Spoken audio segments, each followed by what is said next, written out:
The message reached William quietly, without announcement, ceremony, or witnesses. Charles did not summon advisors first. He went directly to his eldest son with a warning. Harry had allegedly been holding private back-channel conversations outside normal palace channels, and what those conversations involved had left senior figures deeply alarmed. If you enjoy deep royal stories about the secrets, tensions, and decisions hidden behind palace doors, subscribe to the channel and stay with us as this story unfolds. On the surface, everything around the monarchy appeared controlled. Engagements continued. Statements remained careful. Public appearances followed the usual rhythm. But behind that calm, Charles had reportedly been dealing with information he could no longer keep to himself. This was not simply about Harry speaking privately to an old friend or family contact. The concern was deeper. It involved who Harry had been speaking with, what subjects had entered those conversations, and why normal palace channels had apparently been left out. For Charles, bringing William into the matter was never going to be easy. Every discussion involving Harry carried years of tension with it. Old arguments could return quickly. Personal pain could become mixed with questions of duty. Charles understood that one badly handled conversation could turn a private concern into another family fracture. Yet he also believed William had to know, because some of what was being discussed reportedly touched the future responsibilities William would one day inherit. The problem centered on what palace insiders might call a back channel. These were not formal talks arranged through private secretaries. There were no agreed notes, no clear palace position, and no guarantee that everyone involved understood the same thing. Messages could pass through trusted contacts, mutual friends, or people believed to have access to both sides. That made the conversations easier to begin, but far harder to control. Charles reportedly warned William that if even part of those discussions became public, the palace could be forced to answer questions it was not prepared to answer. Who had approved the talks? Was Harry negotiating something privately? Had promises been made? And most importantly, was someone speaking as though they had authority they did not officially hold? William did not explode. He did not raise his voice. His reaction was quieter, and perhaps more telling. He listened. Then he went still. Charles could see that his son already understood what was at stake. This was no longer only about Harry. It was about the rules surrounding the monarchy itself. Senior palace figures were said to be even more troubled. They believed Harry may have stepped across an unspoken boundary, one that had protected the crown from private pressure for generations. Then, Charles told William there was something else. And when Charles revealed what Harry's private conversations were allegedly trying to achieve, William realized this was no longer merely another family disagreement. It was becoming a battle over who had the right to speak for the royal future. Harry's conversations had allegedly begun quietly enough to look harmless. A private message here, a trusted intermediary there. But as palace officials pieced together the pattern, they began to suspect something far more calculated, an unofficial route back toward royal influence that bypassed the very people responsible for controlling access. At first, there was no single conversation dramatic enough to trigger alarm. That was what made the situation so difficult to understand. The talks appeared scattered, informal, and deeply personal. Harry was reportedly not sitting down with senior palace officials or making formal requests through private secretaries. Instead, messages were said to move through mutual contacts, trusted friends, and people who still had access to both sides of the royal divide. Each exchange looked small on its own. Together, they began to form a pattern. The subjects being discussed only increased concern. Future visits to Britain were allegedly mentioned. So were possible family meetings, ceremonial appearances, access to royal properties, and the question of how Harry might be included at important moments without officially returning to royal duty. To Harry, these issues may have felt personal. He was still a son, a brother, and a member of the family. But palace officials saw something very different. The moment a conversation touched security, titles, public appearances, or royal property, it stopped being purely private. That difference placed Charles in an increasingly painful position. He did not want every attempt by Harry to reach him treated as though it were a threat to the institution. A father speaking to his son should not need layers of approval. Yet William reportedly believed there had to be a clear line. Family contact was one thing.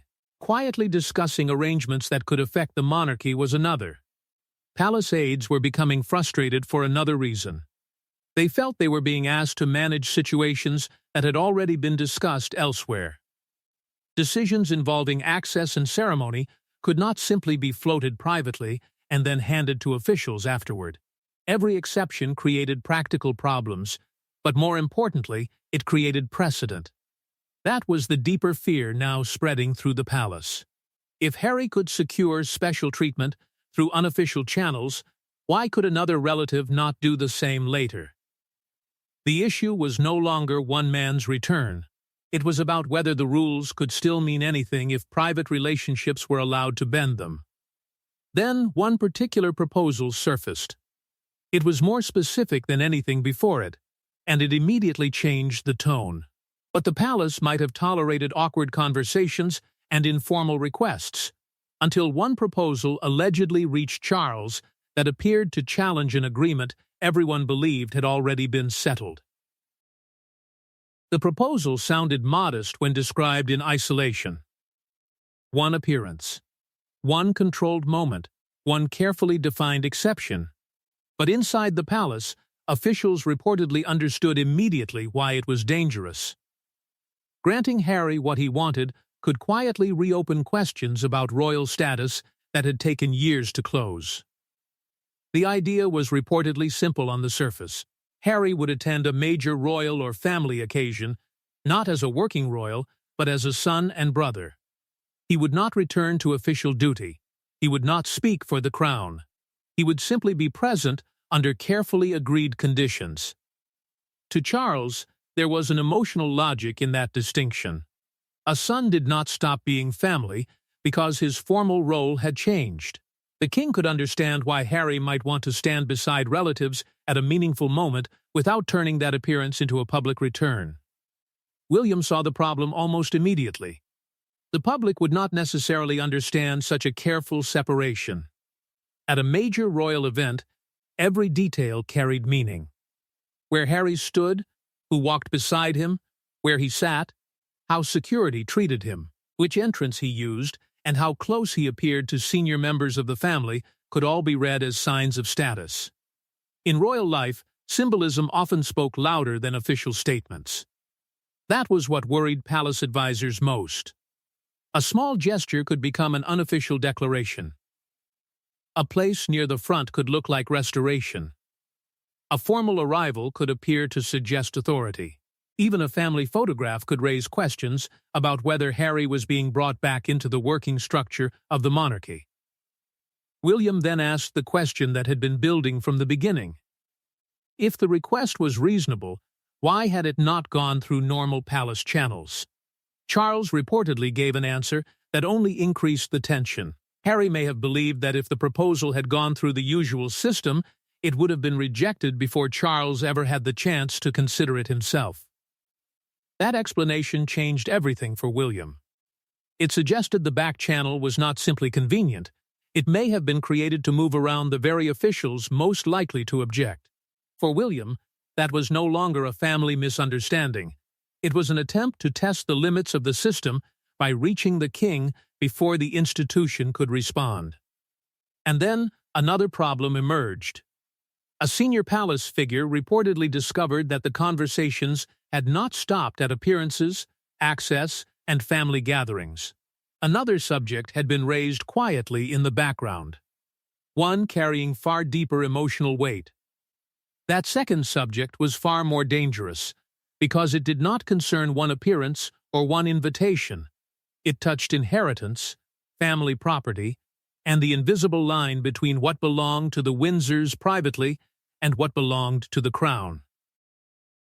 Royal inheritance is rarely just about money. A residence, a painting, a letter, or a jewel can carry decades of meaning. So when Harry's private conversations allegedly drifted toward possessions connected to family history, palace concern sharpened instantly. Suddenly, old emotional wounds were sitting beside questions of ownership. The issue reportedly centered on items connected to Diana and earlier generations of the family. Some were deeply personal, others carried wider royal meaning. That difference mattered. Within the monarchy, not every object belongs to the same category.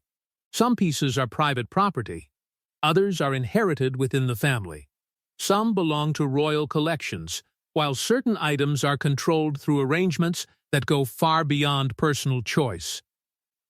To outsiders, a jewel might look like a family keepsake. Inside the palace, its legal and symbolic meaning could be far more complicated. Harry's concern was said to be emotional rather than financial. He reportedly wanted to know whether certain meaningful objects linked to Diana would remain accessible to both sides of her family line. For him, these were not simply possessions. They were pieces of memory, proof of connection, reminders of a mother whose absence had shaped both brothers in very different ways. William understood that pain. That was precisely why he became uneasy when the subject appeared alongside discussions about future access and royal appearances. If family inheritance and official status became mixed together, every private request could begin to look like pressure. Charles reportedly feared the same thing. He knew that grief did not follow palace rules, but the institution did. A casual promise made during an emotional conversation could later be understood as a royal commitment. Palace advisors warned that once expectations were created, reversing them could cause even greater damage. One object became especially sensitive. It was said to be a personal item, connected closely to Diana, something with more emotional value than public importance. Whether it was correspondence, a keepsake, or a piece of jewelry mattered less than what it represented. Harry reportedly saw it as part of a shared family legacy. William insisted that sentimental claims could not be allowed to influence decisions about official royal access. That disagreement exposed a deeper divide. William was thinking about boundaries. Harry was thinking about belonging. Charles, caught between them, understood more of Harry's position than William expected. And that sympathy mattered. For the first time, Charles began considering whether a carefully limited compromise might protect both the family bond and the institution. To him, it seemed humane. To senior advisors, it looked dangerously unclear. Charles believed there might still be a way to separate the brother from the institution and the son from the royal title. But the compromise he considered would soon leave senior advisors furious. Charles did not want another permanent rupture. According to the private discussions surrounding the crisis, he began exploring a narrow compromise, one designed to give Harry emotional access without restoring official standing. But the moment advisors heard the details, resistance inside the palace hardened almost immediately. The idea was carefully limited. Harry might be allowed private access to a family gathering, a memorial occasion, or a royal residence under conditions that made one thing clear: this would not be a return to working royal life. There would be no restored role, no public authority, and no suggestion that earlier decisions had been reversed. Charles believed that distinction could protect the monarchy while still leaving room for a father and son to reconnect. Senior advisors were far less confident. Their concern was not simply what the arrangement meant inside the family. It was what the outside world would believe it meant. Once Harry appeared at an important royal moment, every detail could be interpreted. A private exception could quickly look like a public return. Reporters would ask who approved it. Commentators would question whether his status had changed. And suddenly, a compromise meant to calm tensions could create an even larger storm. William had another worry. What if the agreement was later described differently? If Harry saw the arrangement as a step toward renewed royal involvement, while the palace saw it as a one-time family gesture, both sides could leave the same conversation believing completely different things. That possibility disturbed William more than the exception itself. Charles pushed back. He reportedly argued that suspicion could not become the permanent language of the family. If every conversation began with the fear that someone might later betray the understanding, then reconciliation would become impossible before it even started. The palace response was cold but firm. This was not about distrust, advisors insisted. It was about precedent. Once an exception existed, it could be used as an example later. What began as a private favor could become an expectation. That was when the fury inside the palace became more visible, not through shouting, but through resistance. Briefings multiplied. Protocol objections were raised. Legal questions appeared. Access plans tightened. Every part of the proposed compromise was tested. One advisor reportedly reminded Charles that earlier informal understandings had already caused confusion and resentment. William listened carefully, and a darker thought began to form. Perhaps the back channel was working, because Harry understood exactly where Charles was most vulnerable: his guilt over the family division. William wanted certainty. He asked to see the fullest account possible of what had actually passed through the intermediaries. What William found in those communications did not simply make him cautious. It convinced him that the palace was negotiating with two different versions of the same conversation. William expected uncomfortable language. He expected emotional appeals, requests for flexibility, perhaps even criticism of palace officials. What reportedly stunned him was something else. Different intermediaries appeared to have been given different understandings of what Harry actually wanted, creating a maze in which everyone believed they were discussing the same deal.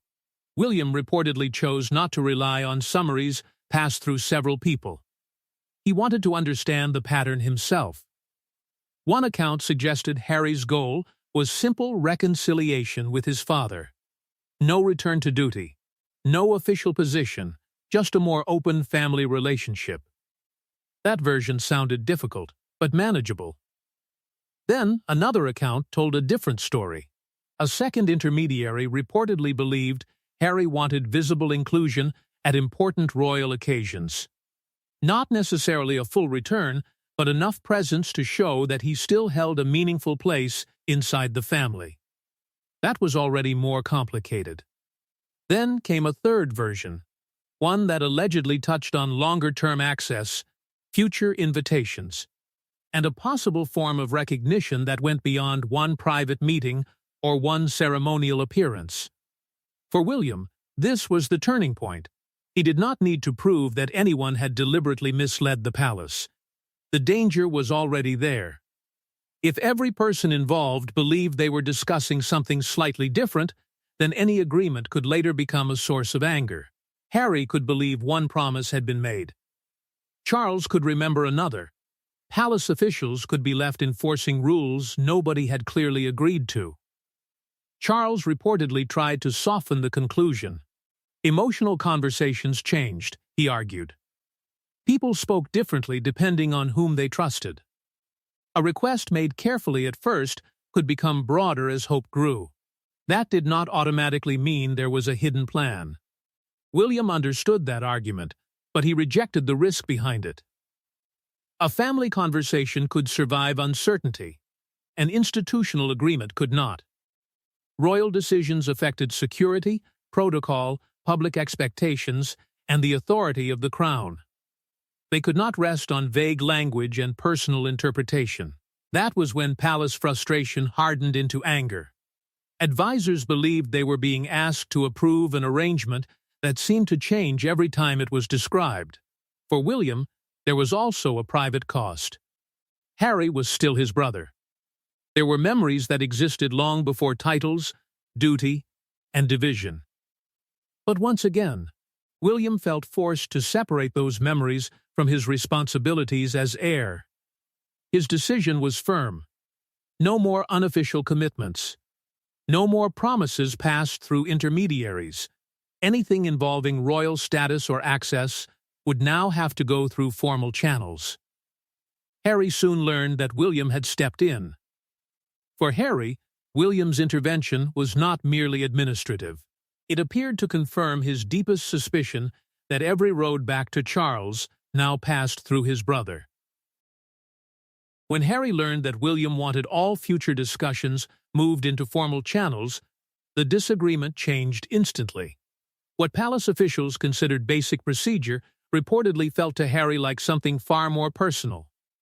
Proof that his brother now possessed the power to decide how close he could come to their father. Harry allegedly rejected the idea that private communication with Charles should somehow fall under palace control. To him, a conversation between father and son should remain exactly that. Personal, direct, free from officials, advisors, and rules.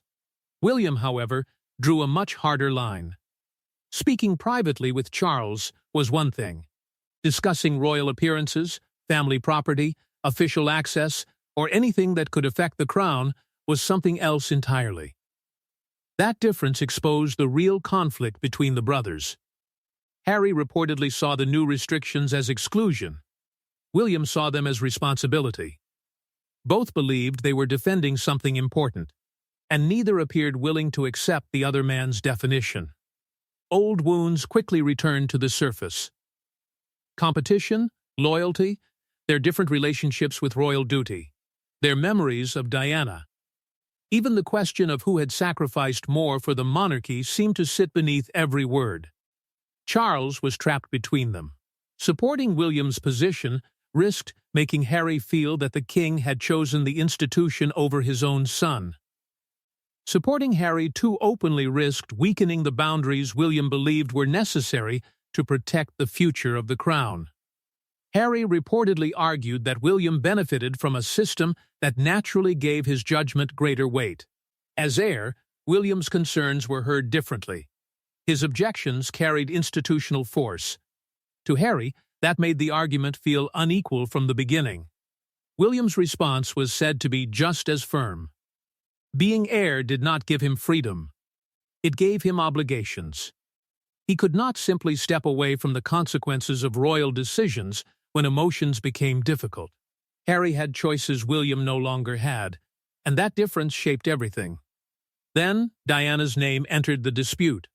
Both brothers reportedly understood how dangerous that was.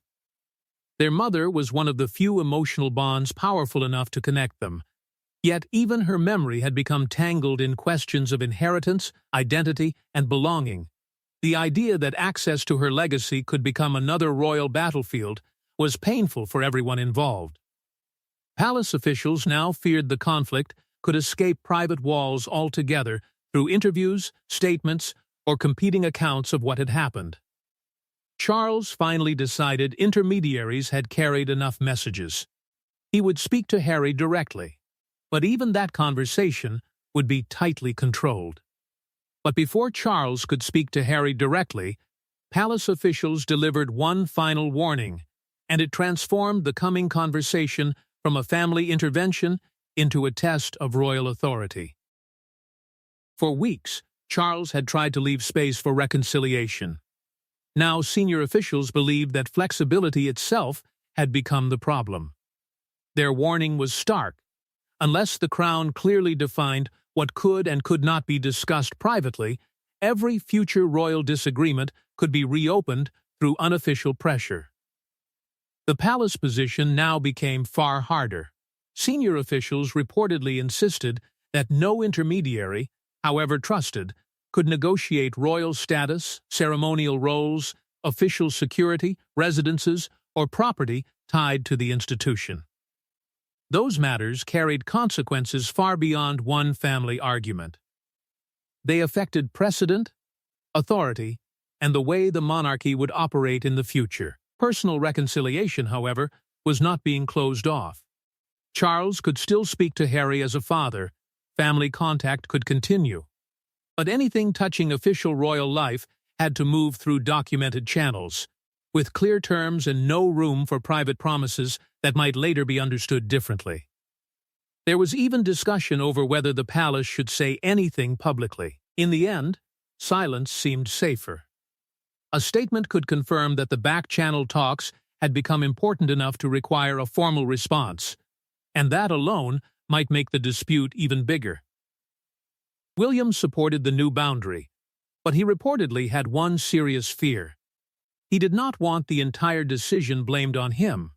If Harry came to believe that William had personally closed every door, the damage between the brothers could become even harder to repair. Charles was uncomfortable with how severe the approach had become. He had spent weeks trying to protect the difference between family and institution. But even he now understood the danger of leaving that difference unclear. Palace aides warned that monarchy depended heavily on precedent. One exception made quietly today could become the argument used for another exception tomorrow. The emotional inheritance issue was also pulled away from the larger negotiations. Personal keepsakes, family memories, and questions connected to Diana would be discussed separately. Advisors wanted no possibility that grief or sentiment could become leverage in conversations about status or access. Charles now had to deliver the message himself. Harry could still reach him as a son. But no private relationship, however emotional, could be used to bypass the structure surrounding the crown. Before that conversation, William reportedly made one final request. Do not tell Harry this was William's decision. Present it as the king's boundary, not a brother's punishment. That made Charles's choice of words more important than ever. Everything now depended on whether Charles could deliver a royal boundary without making it sound like a father closing the door on his son. And when he finally spoke, one sentence changed the entire meaning of the confrontation. Charles did not tell Harry there was no way back into the family, nor did he promise him a path back into royal life. Instead, he drew a distinction that had haunted the monarchy for years. Harry could remain his son without automatically regaining the privileges, access, or authority he once possessed. The message was painful, but clear. Charles reportedly told Harry that personal contact between them did not have to disappear. They could still speak as father and son. They could still discuss family matters that belonged to them alone. But anything involving official royal functions, status, security, residences, institutional property, or public representation would have to follow formal palace procedures. That was the line Charles had finally chosen. Private affection could not create public authority. For Harry, the decision was difficult to accept. It reportedly felt as though William and senior palace officials now held enormous influence over any future path back toward royal life. Even if Charles remained emotionally open, the structure around him had become much harder to cross. William, however, felt no real sense of victory. The boundary may have protected the institution, but it also made reconciliation more complicated. He understood that every new rule could be seen by Harry as another wall. Yet from William's point of view, those rules existed because trust had already become too weak to carry the weight of informal promises. Charles tried to preserve one small area outside that conflict. Sentimental family matters would be separated from official negotiations. Questions involving personal keepsakes, memories, or objects tied to Diana could be discussed privately at another time. That decision gave the family at least one place where emotion did not have to become policy. Inside the palace, there was relief. The unofficial route had effectively been closed for matters involving the crown. No intermediary could quietly negotiate status or access and expect the palace to treat it as settled. But the emotional cost remained. Harry reportedly believed trust had been replaced by procedure. William believed procedure had become necessary because trust had already broken down. Charles was left between those two truths, knowing that neither son would see the situation in exactly the same way. That was why his warning to William had mattered from the beginning. The back-channel talks were never only about Harry. They touched the rules William would one day inherit, and the boundaries he would be expected to defend. And that may be the hardest truth of monarchy.